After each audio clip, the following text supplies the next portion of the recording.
Good morning, students. In the previous lecture, we started the concept of social justice. In today's lecture, we will continue this concept.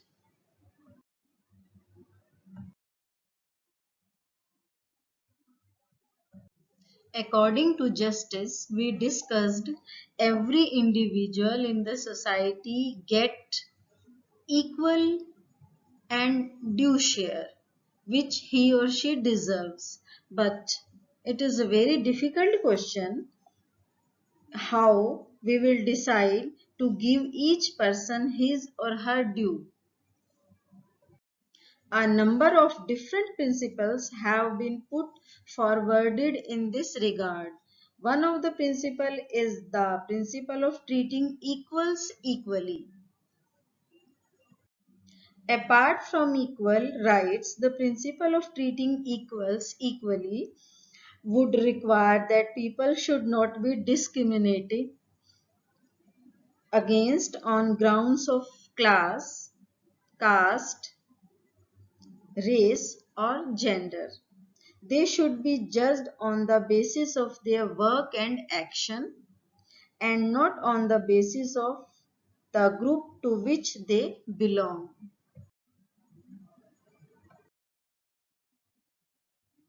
However, equal treatment is not the only principle of justice.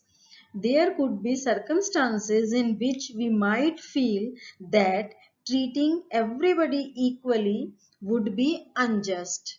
Uh, for example, if all the students are appearing in the exam and all of you know different students get different marks, but if they get same grades in spite of that, you can imagine the situation that is unjust for the every student. So for solution of this problem is the answer of proportionate justice.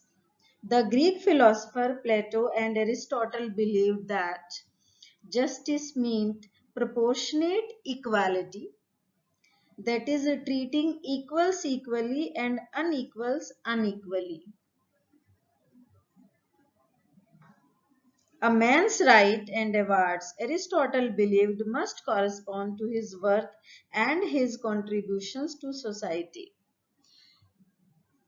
Justice nothing except that various sections of society should do the work for which they are best suited and should not indulge in other affairs. Persons with special talent or those who can produce something valuable for society will deserve high rewards. Means, according to the talent, people should be treated. That is justice. It is the another theory of justice.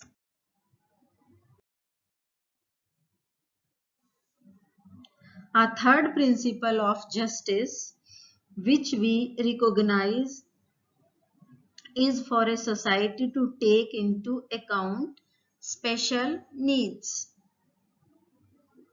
of people while distributing reward or duties. This would be considered a way of promoting social justice. So firstly we will recognize the needs of the human beings and the people of the society. After a great research, it was found three needs basically we can categorize. Firstly, basic needs, second, special needs, and third, other needs.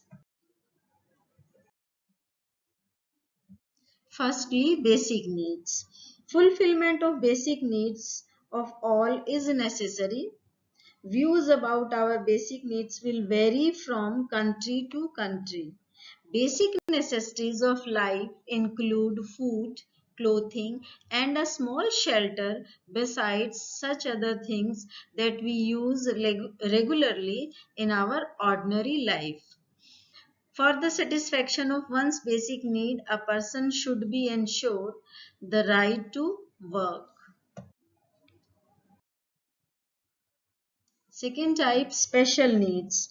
the handicapped, the disabled, and the disadvantaged groups such as women, the blacks in the United States, for example, and the SCs and STs in India would need greater provision than what is required by an average man or women. The Constitution of India allows protective discrimination in favor of SCs and STs and the backward classes. According to the Constitution, the special provision for these categories is justice.